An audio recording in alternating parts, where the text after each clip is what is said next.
Welcome to this special edition of the Magnify podcast. I'm Laurel Day, president of Deseret Book Company, and I am so glad to be here having this conversation. I am one of the hundreds of thousands of young women in the 80s and early 90s who were impacted by the leadership of Ardeth G. Kapp, who at the time was the Young Women General President. Many of you might not know that Ardeth and her presidency and board launched the Young Women's theme that lasted nearly 40 years, the Young Women's values that many of you grew up with, the For the Strength of the Youth pamphlet, so many of these things that have influenced and impacted our lives. And when Ardeth passed away on March 30th at the age of 93, I felt this need to make sure that we as women realize the legacy that she left for us, the things that she did for us, and the ways that our lives have been blessed because of her faithful discipleship. We at Deseret Book have a special connection to Ardeth. She published 22 books with us, and she served on our board of directors and our editorial board for 31 years. So we love Ardeth Kapp. There's so much to be gained by her life, and we won't cover it all in this podcast with Sheri, who many of you love, and Sharon Larsen, who you might know in her own church service, but is also Ardeth's sister. So because of that, we're making her biography stand as a witness, free on bookshelf for the whole month of April. And I guess I'm just kind of begging you to read it and to understand what a woman who lives her covenants and is trusted by the Lord, what that kind of life looks like. It can be a life we all live. And I hope today you're inspired to step up and to take your place in this beautiful kingdom and to magnify who you are meant to be.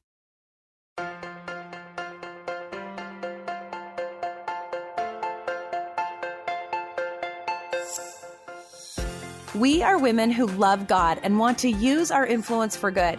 No matter how ordinary we may feel, we each have a powerful purpose in the gospel of Jesus Christ.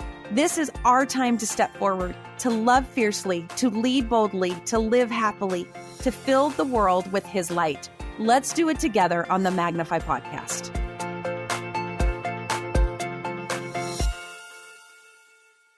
Joining me for today's conversation to honor and amplify Ardeth Kapp's life of influence are two women who are influential in their own right. Sheri, who happens to be my boss, but thankfully also an important mentor in my life and dear friend, and came to all of our attention when she served as the second counselor in the Relief Society General Presidency from 1997 to 2002. She was also the president of Deseret Book Company from 2000 to 2013. 2002 to 2013. And is now an executive vice president and chief content officer for Deseret Management Corporation, which is the parent company of Deseret Book, among other entities. Sheri, thank you for being with us. Nice to be here. Thank you. And we have Sharon Larsen. Sharon served as a second counselor in the Young Women General Presidency, also from 1997 to 2002. I feel like there are some stories there. There are some stories. Sharon is an educator and is also a hostess and event planner extraordinaire who I know travels sometimes with her own red carpet. That is the truth. And she also happens to have had the privilege of having Ardeth Kapp as her older sister. So she has a special point of view on this remarkable woman that she'll bring to this conversation. We're so glad you're here with us, Sharon. I am grateful for the privilege. So thank you both for joining me today. I wish we had time actually to talk about the two of you serving together. Is there just some little snippet? Oh, we have stories. Just something? It couldn't be on the air. Because you were both second counselors, right? So I imagine you actually had a lot of assignments together. That's what I heard. We should tell this one story. I think we could tell this one story as a recap, and that is we did keep getting assigned to travel together and went a number of international trips. And every time we came back, we would make a report to what was then the Priesthood Executive Council. Yeah. And at the time, the chair was President Oaks and then Elder Oaks and Elder Holland. And after about the third time we had come back and reported, Elder Holland said, "They let you two go again? Haven't they figured out this isn't safe for the church?" Oh, that's awesome. Well, you really get to know each other on an 18-hour airplane flight. I bet. We will have to hear those stories another time. I ended up writing a little piece about Ardeth for LDS Living. And in the article, I shared this, and we'll use this kind of to start our conversation today. I've heard and read so many sweet tributes to Ardeth Kapp since her passing on March 30th. Some have commented on her kind eyes, her sweet demeanor, and her cheerful optimism. And while all of those characterizations are accurate depictions, I feel the need to shout from the rooftops the truth about Ardeth Green Kapp. And I think that's what I'm hoping today, is that we can just share some of the truths, because I don't want her to be remembered as just this sweet, kind, cheerful older woman that so many women knew her as. I knew her as a force and a leader and a significant mentor in my life. And I'm hoping we can share that with our audience today. So you both spoke at her funeral, and I'd love to talk about a couple of things that stood out to me there. The first thought that I had is Ardeth as a supporter. Again and again, it was shared how supportive Ardeth was of those she loved, how she cared about the one and made every person feel like they were her favorite. And I think you could see that just from the congregation that gathered to honor her life that day. Sharon, can we start with you on this? You talked about Ardeth being your best advocate. And I'd love to have you share a little bit about that. And would you mind also telling the story about the chocolate cake? Because I've not been able to stop thinking about it since the funeral. Well, how long do you have? As long as you need. My sister Shirley and I were 10 and 11 years old when she got married. And she basically raised us because our mom was in the store. So I remember my friend invited me to go to the circus in Cardston. And that was just the greatest, most exotic thing that could happen in southern Alberta in the 50s. And I ran into the store to ask Mom if I could go. And Mom says, "Do you have your Saturday's work done?" I said, "No." And Artie had run behind me. Artie said, "Mom, please let her go. I'll do her work for her." She has been my advocate. So the chocolate cake, I had been teaching school and I got a paycheck. I had a paycheck, but I didn't have a car. So I said, "Artie, can I borrow your car? And because I have to go shopping." And Artie said, "Yes, but please have the car back by 4:00 because I have a meeting." I had a grand time. Drove into the driveway, ran into the house. No Artie. I looked around. It was 5:00. I was horrified. I couldn't find Artie. And here I was. And then I looked on the kitchen table. Here was big chocolate cake, my favorite, with a note. "Dear Sharon, I know you're having a good time. Don't worry about me. I've found a ride. I love you." What kind of a sister is that? She was an advocate all the way. We drove home and my husband turned to me and said, "How do you become the kind of person who gives a chocolate cake when you were let down?" When you botch up. It's just such an amazing story, and I think so telling of who she was. It does. Thank you. Yeah. I love that.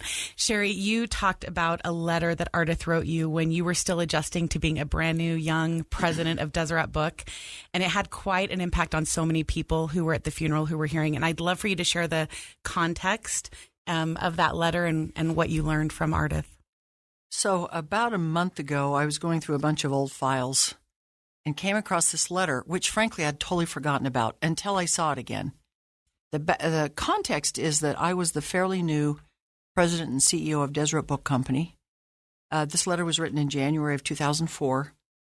Deseret Book was undergoing all kinds of stress and disruption in its various businesses. Amazon and online and in-presence discounters had really affected the retail business. Desktop publishing was wrecking the publishing business. The whole digital world was exploding, and Deseret Book was in desperate need of a turnaround, which, of course, I didn't know anything about, how to do a turnaround. Well, Ardeth was on Deseret Book's board of directors, so every month at board meetings, she was hearing the latest travails of this young and inexperienced CEO who didn't have a clue what she was doing. And here comes this letter. And she starts out the letter, she titles the letter The St. Louis Arch, Dear Sheri. And then she writes this history of the arch, how there were those who had this amazing vision of building this freestanding arch in St. Louis. It would be a gateway to the West. They didn't know how to engineer it. There were naysayers who said it couldn't be done. And in fact, she, about 2/3 of the way through the letter, she says how that there's a plaque on the arch that reads, "It couldn't be done, but they did it." Then, after she's told me this whole history, then she writes this. She says, I have a small replica of this arch with a plaque that sits on my desk today. There have been times over the years when a mental review of the construction of this great national monument, much of it built by night, gives me renewed patience, determination, commitment, confidence, and desire. Then the final paragraph says this: under your leadership, you are building an arch to the future that can have more impact in the minds and hearts of people than even the St. Louis Arch. God bless you, dear friend, and let me know how I might assist in any way at any time. Maybe just carrying water to the builders. Whatever is needed. Love and prayers and faith, Artie. When I stumbled across this letter just a few weeks ago, it unleashed a wave of emotion and a flood of memories, honestly, about many different things that she did at many different times to just encourage me, teach me, mentor me, help me, give me some things to think about for the future. Remarkable, really, when you think about it. There were a lot of people sitting around the Deseret Book Board of Directors, but she's the only one I got a letter from. When I think about the tireless way that she did that for so many people, just as we were preparing for this, I realized I have a voicemail from January 20th of this year that I will save forever, from Ardeth just checking in and wanted to see how I was doing. And she ended the voicemail with, you can do this. And she never got tired of it. Like, at some point, don't you get tired of being that nice? But she just didn't. She just was tireless in her support of people. She was a teacher. She was That's right.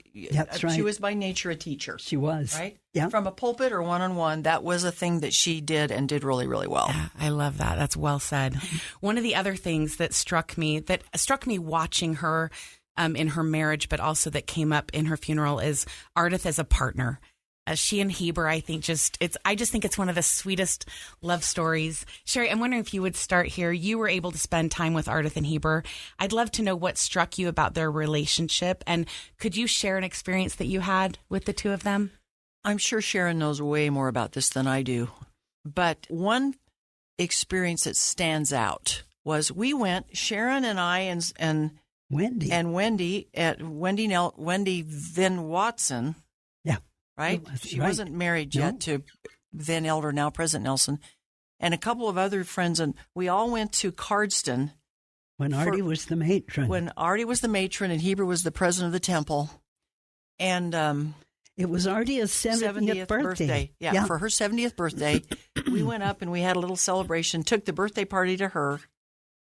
And I still remember that we had the privilege, I think it was on the Sabbath, that the president of the temple, Heber Kapp, took us, so after we'd gone to church, do you remember, took us over to the temple, and we actually got to go into the temple and sit in one of the ceiling rooms. I think it was one of the ceiling rooms, and just talk about the temple. Wow. And watching Heber and Artie interact in that, again, teaching situation was, to me, that's where and how Ardeth just shined. She always shined as a teacher.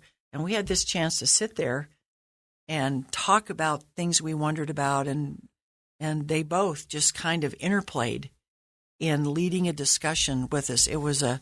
That's maybe my favorite treasured memory of the two of them. Oh, what a treasure. Remarkable experience. They really were equally yoked. I mean, even their office and their home, the two exact same desks, like they were equally yoked. And I love that. Yeah. I had the chance to this would have been in my 30s, and I was there on several Sundays, and Ardeth let me read a full binder of love letters that she and Heber had written to each other that she had saved. And I just, in fact, you can read many of those love letters in her biography, because I think it's a whole chapter in her biography, because they wrote so often together. I'm just wondering, Sharon, if you can highlight for us a bit, like their early relationship and what you learned about marriage by watching them. You spent so much time with them as a married couple. I did. At first, he came to our home. Our dad was the bishop, and he was just one of the missionaries. In Glenwood. In Glenwood, the big town of 250 people. And Artie was smitten right then. And she would talk about Kapp. And he took a picture of our family. And so Artie took it upon herself to write him back and thank him for the picture that he took. And then we know the rest of that story. And they became engaged. And so after his mission. Pardon me? I'm just clarifying. After his mission, they became engaged. Oh, yeah. He came home. He came home from his mission, honorably released. Artie was at BY High School, and then they could continue their relationship. And they became engaged. So then Artie came up home to Canada, getting ready for the wedding. And I remember she sat Shirley and I down and she said, now, we do not any longer call him Kapp. And we said, well, what do we call him? She said, well, his name is Heber. We said, Heber? Yes, you call him Heber. And he is going to be in our family. So that was the deal.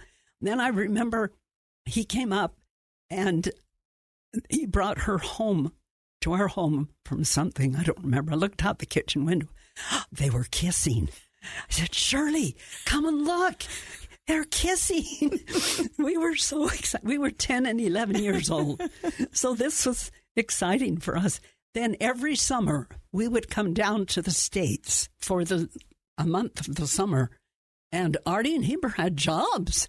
But Artie taught us how to iron shirts. So while they were working, Shirley and I practiced ironing shirts. That's so great. And they had movies in town. I mean, we never had movies. It was so sophisticated coming to the States. Mom gave Artie some money to buy us school clothes. So Artie took us shopping. She could spread money further than anybody I know. We had beautiful clothes from the States. So when we went home, we put on a fashion show for Heber. He was so patient having all these little sisters-in-law. But Artie and Heber were a team. They supported each other totally, encouraged each other. When she was asked to give so many talks, Heber would say, think about missionaries having to go door to door. You get to have a whole congregation. You go give that talk. She probably would not have written her first book without his encouragement. They were just a good team. All the parenting skills. One time, Shirley and I were down there with them, and we were arguing. And Shirley pouted. Heber said, Shirley, how long are you going to pout? Do I need a calendar or a clock? And Shirley said she realized her attitude was her choice. They were just good with people and so kind to us. Again, teaching, like Sheri mentioned. I mean, they were just always looking for... It was just a natural thing. Yeah. Oh, I love that. Yeah. Another highlight for me from the funeral was Ardeth as a devoted disciple. And Sharon, maybe you can talk about this a little. Was Ardeth always Ardeth? I'm just so curious. Like, did she come that way? What do you recall about her growing up that helped her become the disciple we all came to know? We lived in a privileged environment. Probably people wouldn't think it was that privileged. We had mail come 3 times a week, a movie on Thursdays, a mutual Tuesday and Thursday. I mean, we had a great life. Everywhere we went, we heard the same values. There was no confusion. We lived in a town of our aunts and uncles, and the teachers, our school teacher was our primary teacher. The stake president in Cardston owned the movie theater, so he chose the movie he brought out each time. So there was no mix-up about what mattered, and I think that gave Artie a security of her identity, of who she was and what mattered most in her life. So you say, was she always Artie? She was always that way, because that's how you live in a little town. And when you live in a little town, and Sheri knows about this, you do everything. She was the majorette in the band. Our brother was in the band. Our aunts and uncles and cousins were in the band. You spoke at church. You did everything. And she just grew up with that identity and confidence in the values that were there. No confusion. I love the notion that it gave her, you said, the security of her identity. Yeah. And when I think of then what she went on to do for young women with the Young Women's theme and helping us understand our divine nature. It clicks. That makes so much sense. It was such a huge, big deal to her identity. Well, God bless Glenwood, Alberta. That just sounds idyllic. Sheri, you talk a lot about the power of covenant-keeping women, and you talked about Ardeth's deep devotion to the Savior when you spoke at her funeral, and I've heard you say that about Ardeth before. What do you see as the connection between covenant-keeping and devoted discipleship, and how did you witness that in Ardeth? And I guess I'd love to know what takeaway you would have for women who are striving to be more devoted disciples of Jesus Christ. Well, it feels to me like it's one eternal round, if you will. The more you keep your covenants, the more devoted you become. And the more devoted you feel, the more you're absolutely determined to keep your covenants. And somewhere in her life, and I think Sharon's really explained it to us, somewhere in her life, that just became her pattern. And then, we all come to this earth with certain gifts and talents, and I think jobs to be done, if you will. We use Clayton Christensen's language, things that we have been prepared to do premortally. And clearly, Artie was prepared to do a great work. And it was because she was absolutely devoted to the Lord, which made her devoted and loyal to his prophets, that put her in a position to have the kind of influence she had. I drove away from the funeral saying, and I always do this, I drive away from everything I ever speak at thinking, oh, I wish I'd said this. Why didn't I say that? But the thing I wish I had said that I think would have tied it together better is that because she was devoted to the Lord and to his prophets, the Lord knew he could trust her. Mm-hmm. And when the Lord knows he can, believe me, the Lord trusted Ardeth Kapp. And when the Lord knows he can trust you, he both opens doors for you and he helps you open doors. And I think that if I were going to summarize what she was able to do, she was the means. Doors opened for her, but she also opened some doors with the Lord's help because he trusted where she was going. He trusted where she was taking the young women.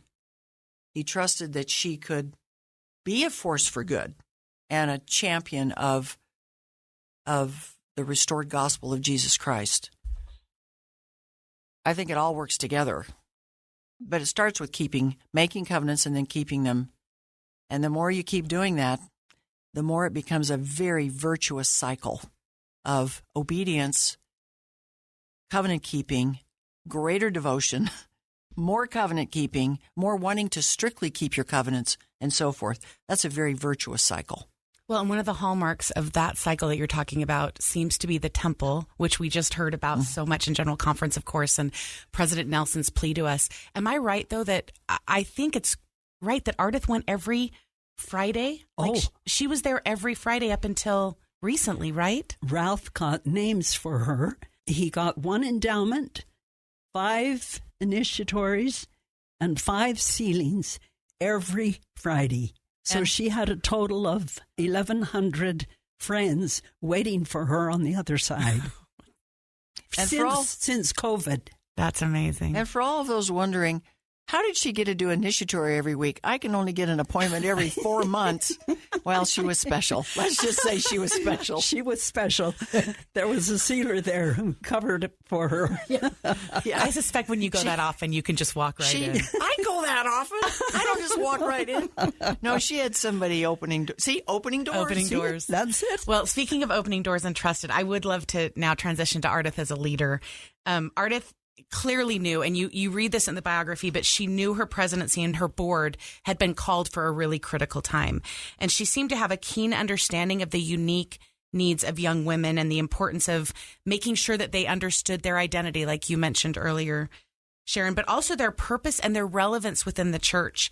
Her biography recalls a presentation that her presidency made to church leaders early on in her service after they'd been planning and praying about what young women need. And I want to share part of this directly from her biography because I think it's so powerful. As Ardeth began the presentation, she said boldly, Brethren, if you want to know about young men, you can hear about them at the annual Priesthood Restoration Commemoration.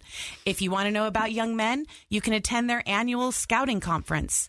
Then she said, but if you want to know about young women, the satellite screens are dark and the message vague. She then reviewed statistics showing the attendance of young women at church meetings, that it was declining. She spoke about the needs of young women. And keep in mind, this would have been in the 80s. Yeah. She explained that young women needed a clear sense of their true identity. They also needed additional recognition, which would help them and motivate them and reinforce them in their righteousness. They would have a clear purpose and a sense of contributing to the mission of the church.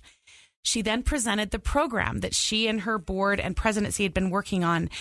And as she concluded the presentation, she asked directly, in what areas do you share our concerns about young women? Are our plans for meeting their needs acceptable? Do we have your approval to proceed with finalizing these recommendations? The biography states that when Ardeth finished the presentation, President Ezra Taft Benson, who was then a member of the Quorum of the 12, said, Brethren, I think we should stand in acknowledgement that this is acceptable to the Lord. Then, just as they were preparing to leave, one of the brethren said, Sisters, today you have not only opened our ears, but also our hearts. Makes me think of what you said, Sheri, about the Lord opening doors. And I read that and I think hearts and ears were opened. And as a result, a powerful program for young women that absolutely influenced in ways I can't even express my life and my experience as a woman in the Church of Jesus Christ of Latter-day Saints. And then it maintained its relevance for almost 40 years. It's astounding to me what they were able to do during their presidency and what was implemented during her service. So I guess my question is, you both have served in church leadership, and I'd love for you to share your thoughts about Ardeth as an exemplar of female leadership in the church and the unique position she held and the unique impact she had. Boy, where would you start? Ardeth was simply an iconic leader. She had gifts of expression, just what you outlined for us just there, talking about how she laid out the need. She basically gave the case for change, why there needed to be change, and she did it in a way that the brethren could hear it. And one of the things I said the other day at the funeral that I believe with my whole heart is that she, because the Lord trusted her and the brethren trusted her, they both knew that she was absolutely all in when it comes to the Church of Jesus Christ of Latter-day Saints, but she was willing to stand up and say, in essence, Houston, we have a problem. We have some issues here. Let us show it to you. And by the way, we haven't come with just problems. We've come with a solution. She was a model of that, of not just going in and whining and saying, oh, we have all these problems and nobody listens to us and the satellite screens are dark. No, we do have a problem, and we have prayerfully, thoughtfully brought a solution for your consideration. I think she was a master at rallying a team to develop. She wouldn't say that every idea that she presented was hers. She rallied a team to create those ideas and then knew how to express it. She did have powers of persuasion and gifts of expression that allowed her to say to senior leaders of the church at the time what needed to be said to them about the young women. And so her powers of expression combined with her loyalty and her devotion to trying to make things better rather than stir everybody up, but to make things better, that was a powerful combination. And one thing that I've heard you talk about, Sheri, that just strikes me as I read her biography, but particularly this experience, was her motives. Mm-hmm. They knew they could trust her motives being about the needs of the church and not about her. She didn't set out to be an iconic leader. No, she just, in fact, she dealt with her own insecurities, and she had plenty of them. Yeah, she did. And her sister can talk about that better than I can, but I saw them too. I mean, she was always dealing with her insecurities, but she was bold in her devotion to the Lord and bold in her devotion to the cause. And she did have verbal gifts that allowed her, whether she was speaking to you one-on-one, sitting in her living room, she could inspire you, or she could stand at a pulpit talking to a worldwide audience and inspire that audience. So let's be clear to acknowledge the Lord gave her some gifts, and one of those gifts was the ability to express herself. She shined at that pretty much in any situation. And so I go back to the combination of our mom and dad. Our dad had a gift of being a great listener, and he could ask a question and you'd find yourself opening up your whole soul to him.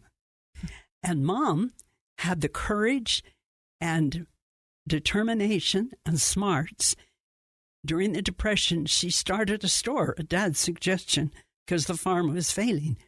And she ran that store.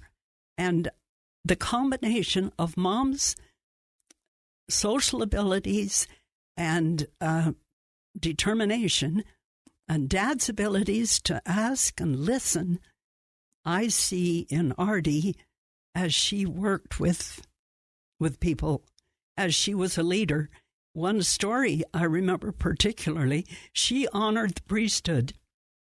I think, Sheri, you'd say she was kind of a pioneer with opening the doors for the sisters in the leadership of the church.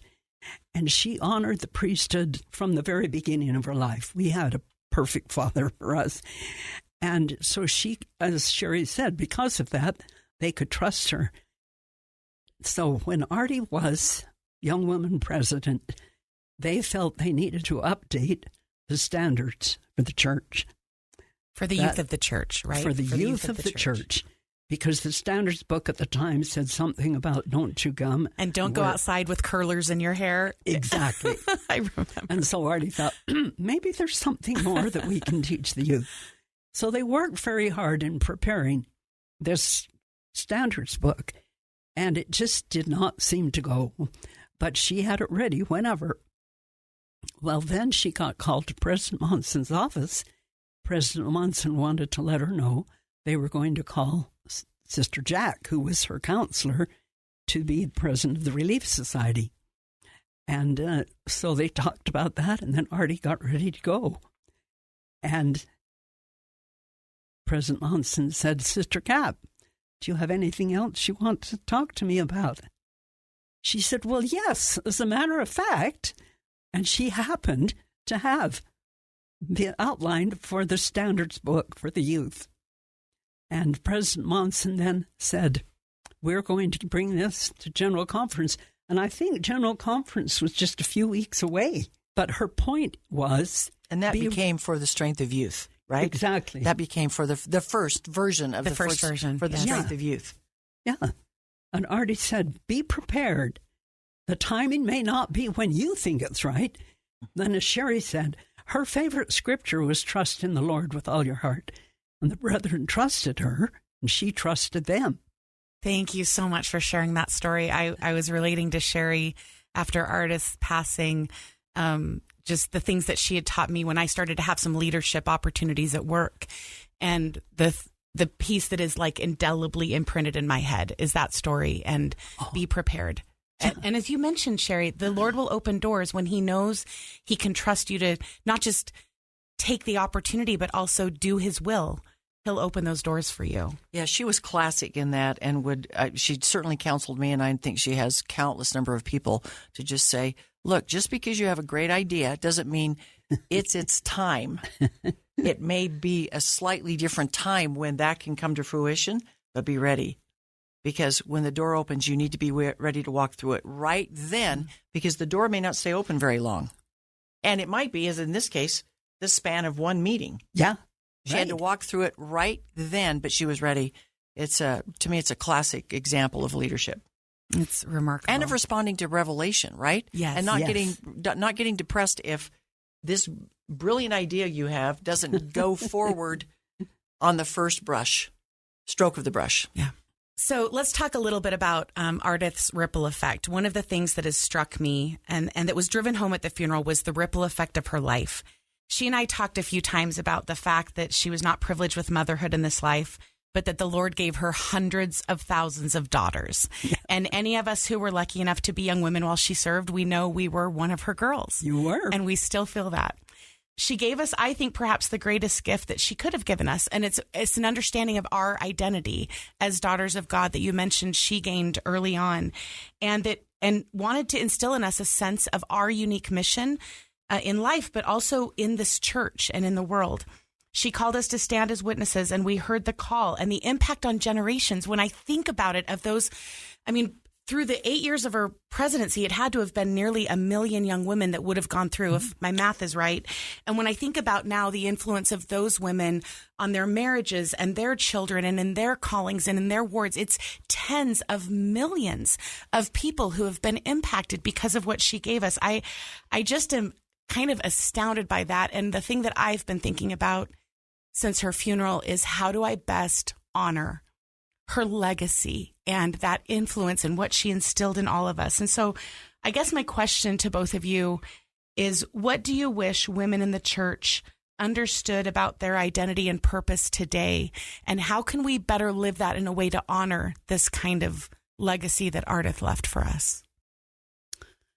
I think Ardie really understood that Christ was the greatest advocate for women ever. She really walked the talk of trust in the Lord with all your heart, and lean not unto your own understanding, but in all thy ways acknowledge him. As you mentioned, without the children, that broke her heart.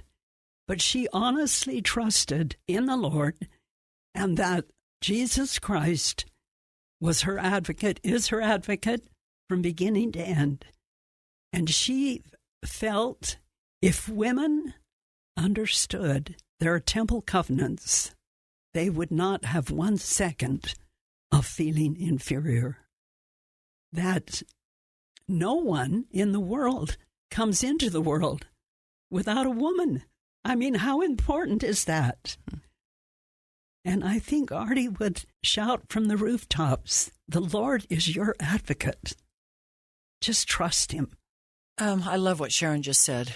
I agree with all of it. And I think there's also a practical element to this that maybe I'll mention because of what Sharon just said. I think Ardeth gained, I'm sure this was acquired over time, that she gained an appreciation for the fact that, as President Nelson has said repeatedly, the restoration's ongoing. And every problem and every wrinkle doesn't get ironed out like today. And I think that she could see that the restoration is line upon line.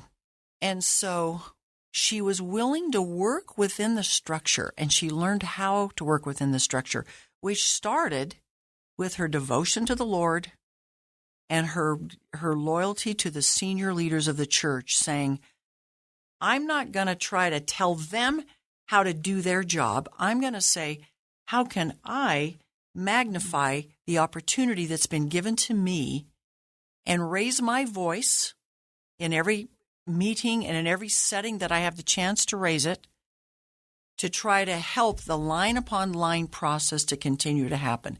And that's how it happens in this church. You can knock down on doors. One of the things that she told me, again, if I go through the many mentoring moments, one thing she told me one day was, Sheri, you can't pound down a door at the church. It doesn't work. But if you have something to say and something meaningful to contribute, be ready. Because, as we've said earlier, the door will open, and when it opens, you better walk through right then.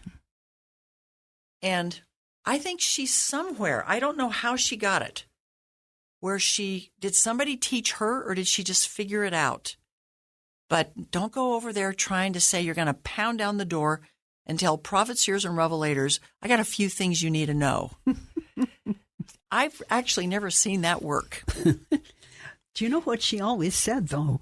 When another program came up after young women, she said, I believe in continuing revelation. And she really did. She really did, yeah. Yeah, because it's line upon line. So she learned how to work within the structure. And if I just look back at the span of my life, so many things have happened. For example, since Sharon and I served the same time. Yeah. And a ton of things have happened since we were released. And while we were serving, things happened that those before us said, oh, you're getting privileges we didn't have before. So these things continue to happen. And I think artists seem to have an instinctive understanding of how it works and how to fit in and raise her voice. She was no shrinking violet. No. Raise her voice and raise it strongly, but do it inside of the structure of how the Lord runs and operates his church. I don't know where she got that. You learn some things just by experience, but some of the key things that have helped me, she actually taught me and said, Sheri, you need to understand this. You need to understand this. You need to understand this. I didn't have to figure out some of those things myself because she already taught me. Well, and also how the Lord works with us, right? He gave her revelation for her stewardship, and then he opened the door in her time and opened the door for her to then step forward and he's working with people. He's working with humans at the end of the day. Yes. And some of that's important. I think that is such powerful perspective, Sheri, for each of us in our own stewardships and in our own spaces. There's so much more we can do than we think we can do. Mm-hmm. The other part, I think, Artie was not building her own kingdom. So when another idea came along, when it's continuing revelation, she is right there behind it. I love that. I love this conversation. I think we could talk all day about her, and we still need to hear more stories about the two of you. But I would just love to end with this. I was 13 years old sitting in a stake center in Louisville, Kentucky on November 10th, 1985 for the first ever Young Women's broadcast. And truly, it is not an overstatement to say that was probably as close to like a born again experience I had ever had. She called us to something. I felt it. And I wish I had my journal here to recap what I said, but so much of what she said then feels so relevant and important today. And I actually went and found they have an old video recording on YouTube of the satellite broadcast, and I just had a flood of memories this week rewatching it. But I'd love to conclude with these words of Ardeth, because it represents to me what we as a community of covenant-keeping women can do and can be now as we heed current prophetic calls. She said this. She said, young women, and I'm going to say women. To every woman throughout the entire church, I see the crest of a great wave forming. I see a wave forming that will move across the earth, reaching every continent and every shore. I call upon you to stand with me to prepare to take your place in a great forward movement among the women of the church, a movement of renewed commitment, a movement in which you are destined to shape history and participate in the fulfillment of prophecy. I can hear a growing chorus of women's voices reaching across the land and across the water and heavenward, responding to the call for righteous young women. Who will stand up and lead out in defense of the gospel of Jesus Christ and stand as a witness for Christ at all times and in all places? We invite you to add your commitment to thousands of others in the united chorus. I will, send me. And with that, Artie, we love you. Thank you for your selfless and tireless work to build the kingdom of God on earth. We will carry on the legacy that you laid out. And Sharon and Sheri, I can't thank you enough for being willing to have this conversation today and for sharing what you've shared. We're all better for it. And I'm just excited to let us all go forth and step into our calls as women and daughters of God and do a little bit better. Try a little harder to be a little better, right? Better. That was what Artie said every day. We love you. Thank you so much for being with us. Thank you.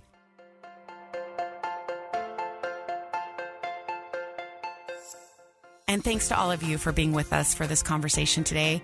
I hope that you have been inspired by this remarkable life. And just as a reminder, we've made her biography, Stand as a Witness, available for free on Bookshelf. You can download it now at deseretbook.com during the month of April.